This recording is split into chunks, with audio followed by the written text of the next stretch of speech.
Како вие го поминувте еден ден во Хаг, се вративте, како што велите, психофизички здрав, значи дека сте требале да имате одреден мотив кој е познат, тоа е фамилијата, политиката или малку сте дали на Македонија, меѓутоа сепак сте требале да го пополните тоа време од 20 сати, колку што трае еден ден, 4 сати, 5 сати спиење, околу 18-19 сати на размислување или на соочување со реалноста во тие 2,5 метри квадратни во таа хашка келија. Видите, тука доаѓа до израз индивидуата, неговата спремност, неговиот капацитет, дали може да го осмисли и победи времето како најголем непријател. Јас зборував за биолошкото време и за политичкото време кои ми беа земени и кои не можат со ништо да ми бидат надокнадени. Но времето го поминував во најголемиот дел во читање на книги, литература од разни автори, почнувајќи најмногу ме интересираше психоанализата, Фройд, ме интересираше многу, сигурно дека мојата обсесија беше и остана и Имануел Кант и неговата теорија. Исто така го читав долго време и судбински поврзаното, делата кои преведени ми ги испрати професорот Марјановиќ, а тоа беше во Потрагата по изгубеното време од Марсел Пруст. Ги читав повторно сега во едно ново издание книгите од бардот на македонската литература, од човекот кој остави силен жик врз македонската литература, од големиот Петар Мандреевски. Ги прочитав буквално, ги препрочитав сите негови дела. Колку страни прочитавте во Хаг? Па никогаш не сум рачунал, не сум... Што имаше поише страни вашето обвинување, кој го спремаше Хашкиот трибунал или книгите кои вие ги прочитавте? Ама тоа нити книгите од познатиот Буковски немаат толку, од Чарлс Буковски толку страници колку што има обвинението. Значи, сигурно дека беа... Имаше тука многу раскажување дека Љубој Бошковски почнал да слика, почнал да прави скулптури во Хаг. Видите, јас Вие велите дека сте немирен дух.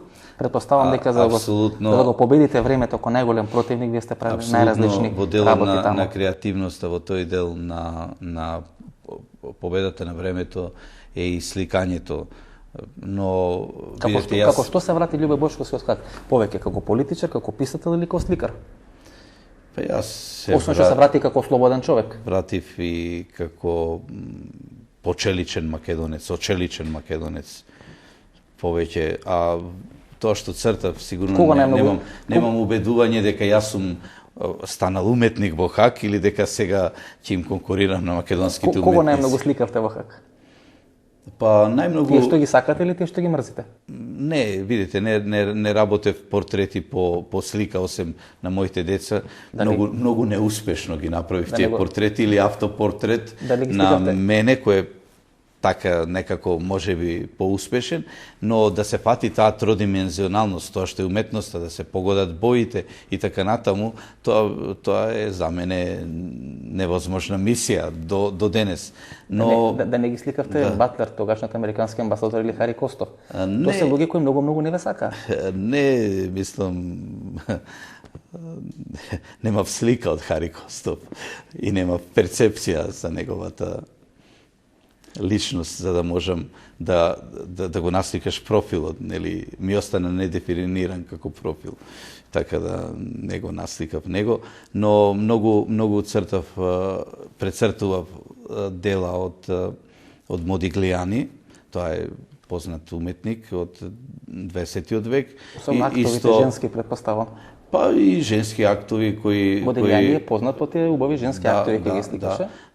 Да, од Модиглијани и акти. И кого, да речеме, ако Хари Костов сте немале сликата, за актовите на Модилјани, веројатно некој сте користеле како инспирација, за да може да стикате тие актови. Јас само ги прецртував неговите дела по сликите од книгата која ја имав од Модиглијани, од...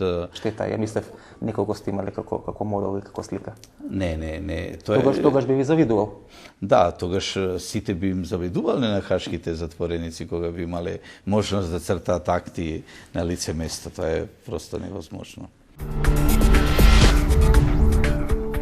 Во раните утренички часови, од страна на полицијата, Љубе Бошковски е одведен во непознат правец. Останува дилемата како Љубе Бошковски тамо некаде пролета 2004 година напушта Македонија, пред да биде опсен во Пула во однос на тоа обвинение во врска со раштански лози, а подоцна да биде испорачен во Хашкиот трибунал. Прв пат ексклузивно во оваа емисија Љубе Бошковски кажува како тамо пролета 2004 година успева да избега од Република Македонија. Мислам, останува енигма до ден денешен. Како Љубе Бошковски напушта Македонија, оди во Хрватска, подоцна у Гапсат и останува некаде 7-8 месеци. Тука сте во просторот од кој заминав ексклузивно за вас, да. Од овие 3 на 3 метри квадратни. Да, слично како мојата хашка келија. Господине Бошковски, тие 3 на 3 метри квадратни всушност ви го определува од вас животот изминатите 5-6 години. Да, изминатите 5 години. Дали овде, дали во Пула, дали во Хак. Се одвиваше, да, во 33, но за разлика од Хак овде имаше прозор од кој можеше да се напушти, тој е овој прозор. Значи, вие од овде, од ова прозорче натаму, ја напуштате оваа зграда на фотоот амбасада. Да, оваа зграда и после почнува моето патешествие. Само една работа да речистиме. По моите информации, значи околу хотелот веќе се службите на државна безбедност стационирани. Апсолутно. Значи вие успевате сите тие служби и структури на полицијата на одреден начин. Ајде да не речем да ги измамите меѓутоа да бидете поитар од нив и да напуштите оваа зграда која е под некои 24 часовен надзор во тој период.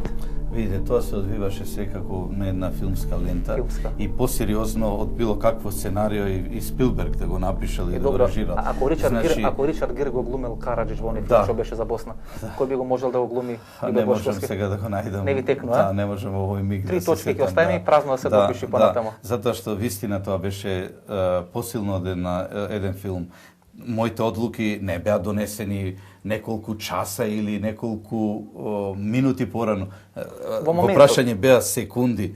Или ќе напуштам, или ќе бидам ликвидиран. Јас секој вие ден или два претходно или истиот ден веќе имавте една пресконференција. Да, апсолутно. Јас имавте доле во фојето. Јас со оделото во кое бев, се сеќавам, канали оделото во кое бев и чевлите со истото тоа одело. Јас ја напуштив Македонија. Јас никогаш не сум избегал од Македонија. Таа е длабоко во моето срце. Јас бев присилен да отидам од Македонија. Или зона мало прозорче, мало прозорче.